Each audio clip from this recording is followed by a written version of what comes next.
Bismillah, assalamu alaikum, bonjour à toutes et à tous.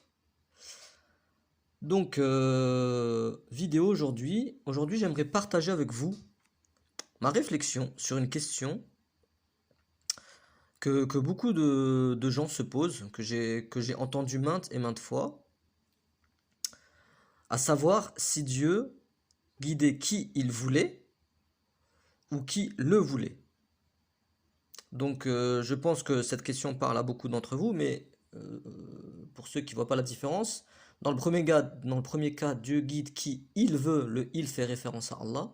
Donc, c'est Allah qui décide qui il a envie de guider. Dans le second cas, Allah nous dirait qu'il guide celui qui veut être guidé. Donc, il y a une petite différence, hein. C'est une question qui est intéressante. Limite, existentielle dans le sens de comprendre le but de son existence, etc. Car si dans le second cas, il suffit de vouloir être guidé pour l'être, donc se sentir guidé, alors que dans le deuxième cas, on peut sentir, lorsque cela est mal compris, bien entendu, hein, lorsque cela est mal compris, un sentiment de non-maîtrise de son libre arbitre, d'abandon à l'arbitraire, que Dieu me pardonne. C'est un peu l'argument de ceux qui privilégient la deuxième interprétation, le fait que Dieu guide qui souhaite être guidé, parce qu'ils ont du mal à concevoir que Dieu, puissant, sage, le juste des justes, puisse guider n'importe qui par sa propre volonté à lui. En fait, ils ont un peu, pardonnez-moi, justement, je pense qu'il y a peut-être une incompréhension de leur part lorsque Dieu dit cela, et c'est un petit peu l'objectif de cette vidéo, d'apporter ma réflexion sur cette question. Je trouve que c'est un sujet qui mérite réellement une réflexion. L'objectif de la vidéo, c'est justement de partager ma vision de cette question et surtout, pouvoir en tirer des enseignements. Parce que c'est pas l'objectif, c'est pas juste de patauger dans de la philosophie, c'est à la fin, Inch'Allah, d'essayer de tirer des enseignements, le tout bien entendu au travers de la lumière coranique. Alors, qu'en est-il? Qu'en est-il? En fait, il suffit avec un seul verset, hein, on peut déjà conclure que le Coran semble plutôt appuyer la première interprétation, qu'il guide qui il veut. Donc, en fait, on répond directement dans cette vidéo, on va directement donner, je vais directement donner mon avis. Et pour cela, je vais citer le verset de Surat Tawkir, l'obscurcissement. Verset 81. Donc, Surat 81, verset 29. Mais, donc, pour celui d'entre vous qui veut suivre le chemin droit, liman sha'a minkum an yastaqim wa ma tasha'un illa an yasha Allah rabbul alamin. Pour celui d'entre vous qui veut suivre le chemin droit, mais vous ne pouvez vouloir que si Dieu veut, que si Allah veut, lui, le Seigneur de l'univers. Donc, juste avec ce verset, je pense que, pour moi, ça me semble assez clair. Bon, donc, je vous dis que je partage ma réflexion, mais pour moi, ça me semble assez clair. Dieu nous dit que si tu veux suivre le chemin droit, bah, tu peux le suivre, mais après, il t'avertit, il te dit, mais tu peux pas vouloir. Ta volonté, elle dépend de ce que Allah veut. Donc la volonté de Dieu prévaut. Elle est au-dessus. Mais vous ne pouvez vouloir que si Allah veut, lui, le Seigneur de l'univers. Donc juste avec ce verset, on se rend compte que souvent les débats vont se pencher sur l'ambiguïté grammaticale. Allah yahdi man yasha. Allah yahdi man yasha. Le man, donc c'est bien celui. Et après, yasha. Yasha, soit il fait référence à Allah, soit à man, celui qui le veut. Allah yahdi man yasha. Donc je dirais pas en jouant parce que je ne pense pas que les gens sont mal intentionnés lorsqu'ils se posent ces questions. Mais je dirais que si on utilise, vous savez, le syllogisme. Le syllogisme, c'est, pour ceux qui connaissent pas, c'est de la logique rationnelle en fait, hein. Tous les hommes sont mortels, Socrate est un homme, Socrate est mortel. Ben, en prenant quel que soit dans Allah yahdi min yasha, si on combine Allah yahdi min yasha avec wa ma tasha'un illa an yasha Allah qu'on vient de voir dans surat Tawkir à la fin, ben on tombe systématiquement sur le fait que c'est Allah qui guide qui il veut dans le fait que sa volonté prévaut. Parce que même si Allah yahdi min yasha voulait dire que Allah guide celui qui le veut dans le sens que c'est la volonté de men, donc Allah yahdi min yasha ce serait men, et ben donc Allah guiderait celui qui souhaite être guidé. Et ben quand tu reviens dans le verset 1, mais tu ne peux souhaiter être guidé que si Allah le veut. Donc si on fait du syllogisme, Allah ne guide que celui qui souhaite être guidé, mais celui qui souhaite être guidé, c'est parce que Dieu le veut. Donc Allah guide qui le veut. Voilà, on en revient au fait que la volonté divine prévaut. Donc finalement, il n'y a pas véritablement d'ambiguïté grammaticale dans Allah dit yahdi min yasha, car finalement, quelles que soient les deux interprétations, on revient toujours sur cette prévalence de la volonté divine.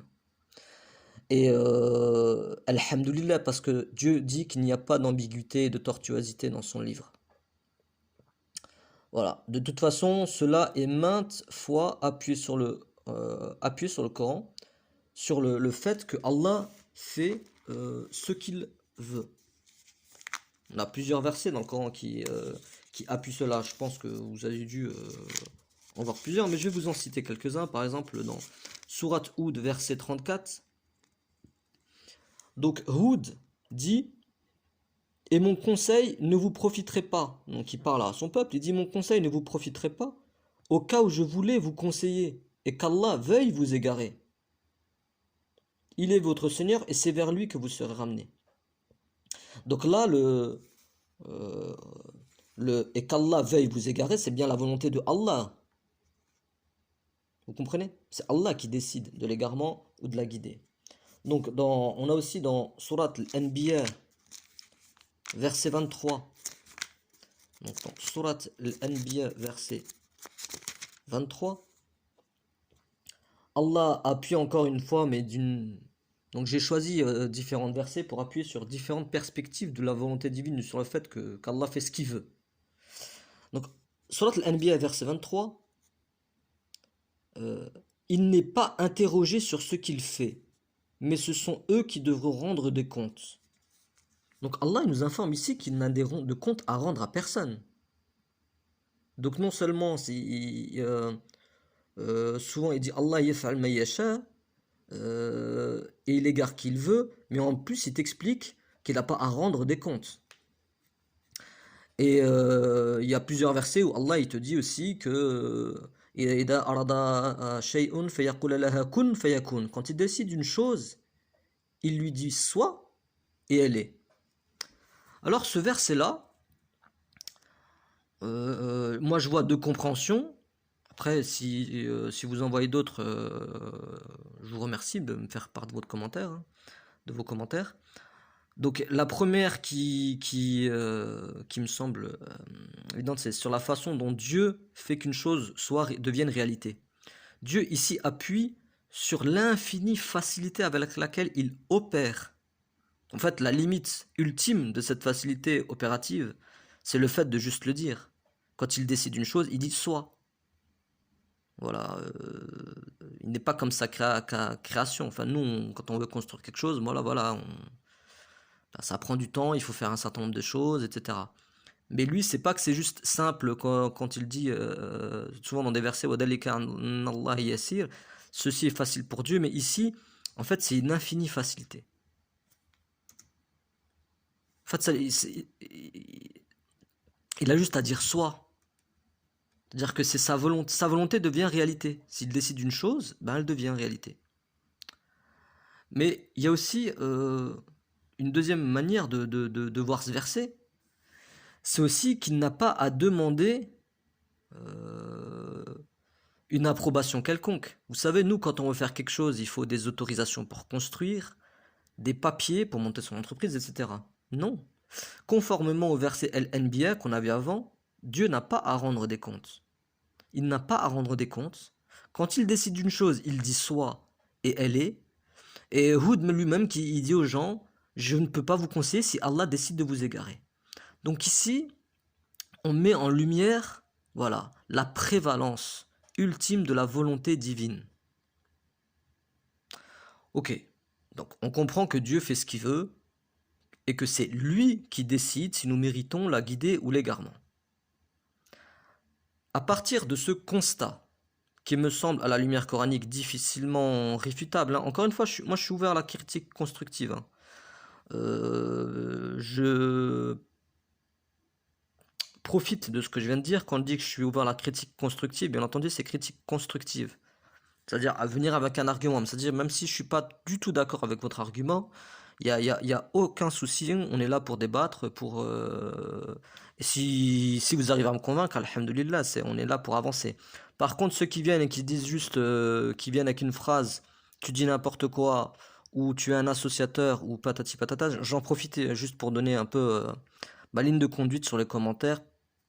Voilà, moi, je donne une, deux, trois chances et je supprime direct. Voilà, c'est juste que moi, je veux pas que mes commentaires soient pollués par des trolls. C'est tout. Voilà, en fait, je ferme juste cette petite parenthèse. Donc, je disais, à partir de ce constat, donc que le fait que la prévalence divine, que la volonté divine prévaut sur tout, il est intéressant de se poser trois questions.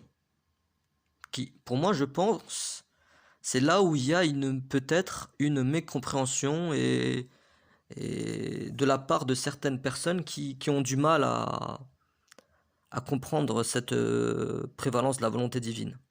Donc, question 1, nous dépendons de la volonté. Mais est-ce qu'elle est arbitraire? Donc, question 2, lorsque Dieu nous guide, prend-il notre libre arbitre? Et la question 3, si Dieu s'appuie sur des raisons justes, on verra en fait comme réponse de la question 2, pourquoi ne pas nous les exposer systématiquement et pourquoi est-ce qu'il appuie sur le fait qu'il n'a aucun compte à rendre et qu'il fait ce qu'il veut? Donc on va essayer de répondre à ces trois questions. Et il sera important, c'est que ces trois questions pour moi me semblent importantes, intéressantes, et il est important de conclure en méditant sur les enseignements importants à tirer de cette réflexion. Alors, première question. Nous dépendons de la volonté de Dieu, ok, mais est-ce qu'elle est arbitraire? Ben moi, je vais donner juste deux versets. Alhamdoulilah, il y en a plusieurs dans le Coran, mais je vais en donner deux sur qui Allah guide et qui Allah égare. Alors, qui Allah guide? Donc, Surat Ar-Ra'd, Surat 13. Ceux qui ont mécru disent, pourquoi n'a-t-on pas descendu sur lui un miracle venant de son Seigneur? Dis, en vérité, Allah égare qui il veut, et il guide vers lui celui qui se repent. Ceux qui ont cru et dont les cœurs se tranquillisent à l'évocation d'Allah. N'est-ce point par l'évocation d'Allah que se tranquillisent les cœurs? Ceux qui croient et font de bonnes œuvres auront le plus grand bien et aussi le plus bon retour. Et pour la question qui Allah égare, qui Allah égare, dans Surat Al-Baqarah verset 26, certes, Dieu ne se gêne point de citer en exemple n'importe quoi. Un moustique ou quoi que ce soit au-dessus. Quant aux croyants, ils savent bien qu'il s'agit de la vérité venant de la part de leur Seigneur. Quant aux infidèles, ils se demandent, qu'a voulu dire Dieu par un tel exemple? Par cela, nombreux sont ceux qui l'égarent et nombreux sont ceux qui le guident. Mais il n'égare par cela que les pervers. On voit dans ce verset que Allah utilise nombreux sont ceux qui l'égarent, nombreux sont ceux qui le guident. Il te donne en fait la manière dont il égare et dont il guide. Hein. Et à aucun moment donné, on voit une notion d'arbitraire. ni même, on le verra par rapport à la question 2, ni même le fait d'avoir pris le libre arbitre. Hein. On voit à travers ces versets que Dieu, déjà dans le premier cas, Surat Ar-Ra'd, que Dieu nous rassure sur le côté non arbitraire de ses décisions. L'exemple positif de la guidée du verset dans la sourate Tonnerre est magnifique. Parce qu'il dit, il guide celui qui se repent, et ensuite il dit ceux qui ont cru et dont les cœurs se tranquillisent à l'évocation de Dieu. N'est-ce point par l'évocation de Dieu que se tranquillisent les cœurs? Alhamdulillah. Donc là aussi on a un petit signe, hein, si vous voulez savoir si vous vous sentez, enfin c'est une réflexion encore de ma part, si vous, est-ce que vous vous sentez bien? Est-ce que vous êtes apaisé quand vous vous souvenez d'Allah? Voilà. En fait, il faut se sentir apaisé. Hein. Ça, c'est juste une petite réflexion par rapport aussi à pas mal de choses que je vois sur de la frustration que je vois des fois dans des débats passionnés. Normalement, à la lumière du Coran, ça doit t'apaiser le Coran en fait. Ça doit pas te rendre. Enfin, voilà. Donc là, dans Surat Ar-Ra'd, moi j'ai voulu prendre ce verset parce qu'il appuyait un petit peu sur ça. Donc il explique le choix qu'il fait pour décider de guider les gens. Il guide celui qui se repent. Et ensuite il dit ceux qui ont cru et dont les cœurs se tranquillisent à l'évocation d'Allah. N'est-ce point, et il finit par t'interpeller, n'est-ce pas par l'évocation de Dieu que se tranquillisent les cœurs? Subhanallah wa ta'ala. أفلا بذكر الله تطمئن القلوب. De plus, dans le verset Baqara, donc là on parle par rapport à quand Dieu égare, ce n'est pas en prenant le libre arbitre. Le Coran lui-même peut égarer. Parce qu'il dit, Dieu ne se gêne point de citer en exemple n'importe quoi. Bon, ils ont traduit par un moustique, effectivement, c'est fawqaha, bon... Mais bon, prenons déjà juste avec le verset, avec la traduction que j'ai, bon déjà on peut déjà méditer avec. Hein. Un moustique ou quoi que ce soit au-dessus. Quant aux croyants, ils savent qu'il s'agit de la vérité, venant de la part d'Allah. Quant aux infidèles, ils se demandent qu'a voulu dire Dieu par un tel exemple. Par cela, donc il dit c'est par ça, par ces exemples, par ces versets, par cela, nombreux sont ceux qui l'égarent et nombreux sont ceux qui le guident. Donc, il y a des versets dans le Coran qui vont guider et d'autres qui vont égarer. Mais il n'égare par cela, et il te finit, pour toujours prendre te détaillant, que les pervers. Donc c'est pas en ayant pris le libre arbitre de la personne. Vous savez, si vous regardez, je vais juste donner un petit exemple, une petite parenthèse, si vous vous intéressez un peu à la sociologie, si vous lisez des livres aujourd'hui qui sont au goût du jour, hein, La fabrique du consentement, je sais pas si vous connaissez, voilà, la manière dont on manipule l'opinion publique, etc. Mais je parle pas des techniques de certaines choses, l'hypnose, tout ça. Oublions tous ces sujets-là. Hein, mais restons juste dans... Il existe plein de techniques pour nous manipuler qui n'utilisent pas du tout notre libre arbitre. En fait, ça fait juste ressortir ça. En général, les gens vont juste utiliser des défauts, hein, oui, des humains. Le fait de suivre la masse, etc. Si les gens sont capables, ils ont été capables de mettre en place des méthodologies pour manipuler l'opinion publique, vous pensez pas que Dieu est capable, sans prendre le libre arbitre de quelqu'un, de le guider, de l'égarer? Il est le stratège des stratèges. Donc quand Allah dit qu'il n'égare que les pervers, c'est en vérité que lorsqu'il les égare, il ne fait que ressortir ce qu'il y a en eux en fait. C'est tout. Il prend pas du tout le libre arbitre. Il va juste mettre en évidence l'égarement manifeste d'une personne. Et là, l'égarement qu'il y avait dans le Baqara, c'est ceux qui, sur certains versets, vont se dire qu'a voulu dire Dieu par un tel exemple.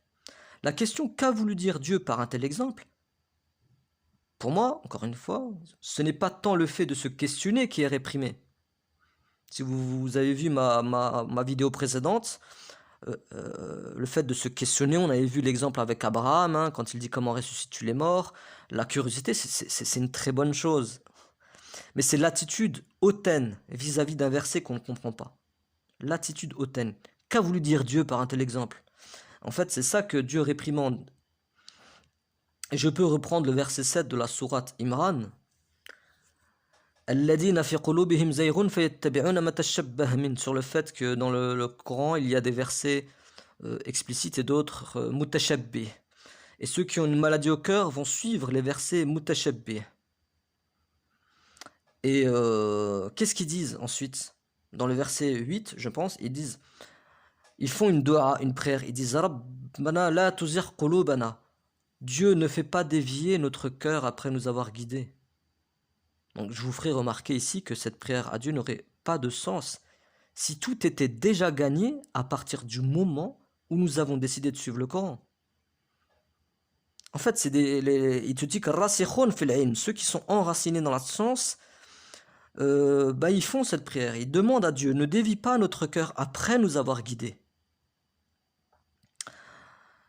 On n'est pas, c'est pas parce qu'on a suivi le Coran, vous comme moi, comme n'importe qui sur terre, on n'est pas à l'abri que Dieu nous écarte demain. En fait, faut pas se sentir. Il y a un verset qui dit que seuls les mécréants se sentent à l'abri de la ruse divine.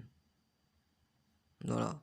Je sais plus c'est dans quelle sourate.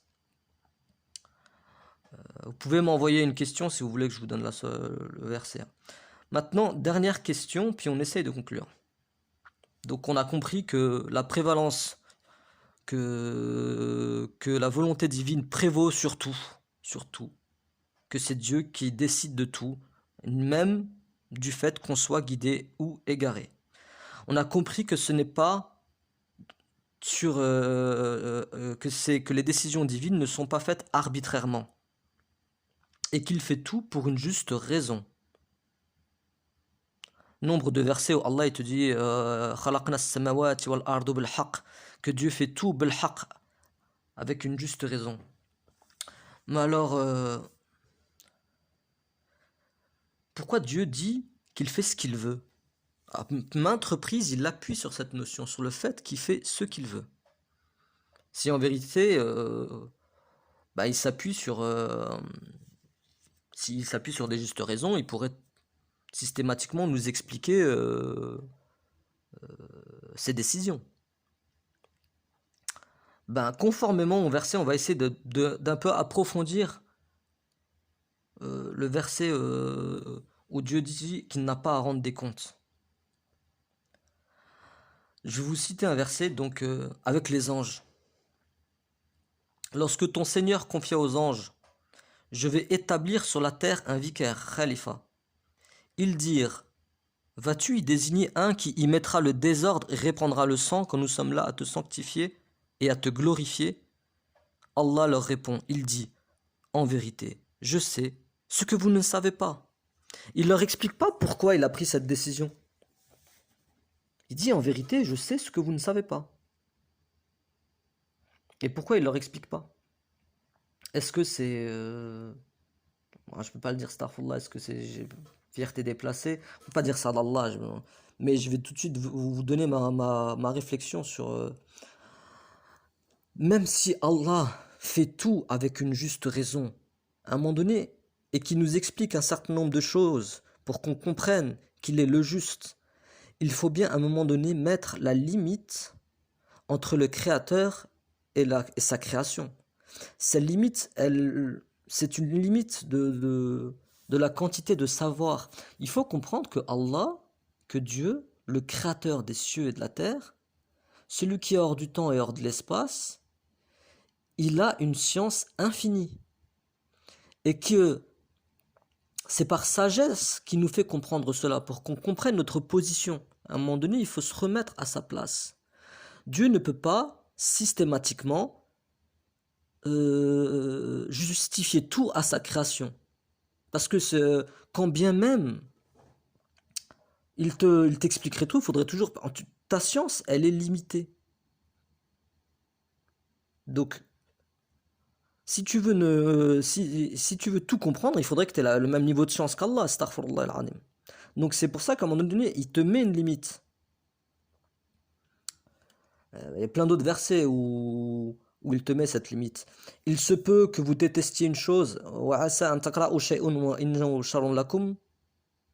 Non, وَعَسَىٰ أَن تَكْرَهُوا شَيْئًا وَإِنَّهُ خَيْرٌ لَكُمْ وَعَسَىٰ أَن تُحِبُّوا شَيْئًا وَإِنَّهُ شَرٌّ لَكُمْ وَاللَّهُ يَعْلَمُ وَأَنْتُمْ لَا تَعْلَمُونَ. Il se peut que vous détestiez une chose alors que c'est un bien pour vous, et il se peut que vous aimiez une chose alors que c'est un mal pour vous. Et Allah sait et vous ne savez pas. Il y a même une limite, une véritable limite que Dieu nous donne dans notre conception des choses, c'est sur le ruh. يسألوك عن الروح قل الروح من عند ربنا وما أتاكم من علم إلا قليل. Il te questionne au sujet de l'âme. Dit l'âme provient du commandement de mon Seigneur et il ne vous a été donné que peu de science. Donc, à un moment donné, voilà, ce qu'il faut essayer de comprendre, c'est avec ces versets, c'est pas que Dieu fait ce qu'il veut de manière arbitraire, c'est que Dieu t'explique un certain nombre de choses qui te permettent d'être guidé, t'explique qu'il ne fait pas les choses de manière arbitraire, que sa volonté prévaut, mais qu'il est celui qui est juste. À un moment donné, il faut tawakkal ala Allah, il faut faire confiance à celui qui sait. Et pour que tu arrives à comprendre tout cela, il faut te mettre dans cette position d'humilité. Et pour que tu puisses te mettre dans cette position d'humilité, il y a un certain nombre de versets où Allah te le rappelle. Il te rappelle qu'il n'a pas à rendre des comptes. Il te rappelle qu'il suffit comme témoin. Vous pouvez compter le nombre de versets où Allah dit wa kafa billahi shahida. Allah suffit comme témoin de toute chose. Et nombre de versets où Dieu nous explique qu'il a fait toutes choses avec mesure. Dans l'univers, dans les constantes, les lois physiques, on a un équilibre fou, quoi. Et même dans notre niveau de savoir, quand on regarde en Ayat al-Kursi, il dit qu'il ne donne de sa science que ce qu'il veut. Donc notre niveau de savoir est très très bien mesuré. Aussi bien que les lois physiques. Vous savez, les constantes de l'univers à la décimale près. On a le niveau de savoir qu'il nous faut pour pouvoir se guider. Et à un moment donné, il faut faire preuve d'humilité.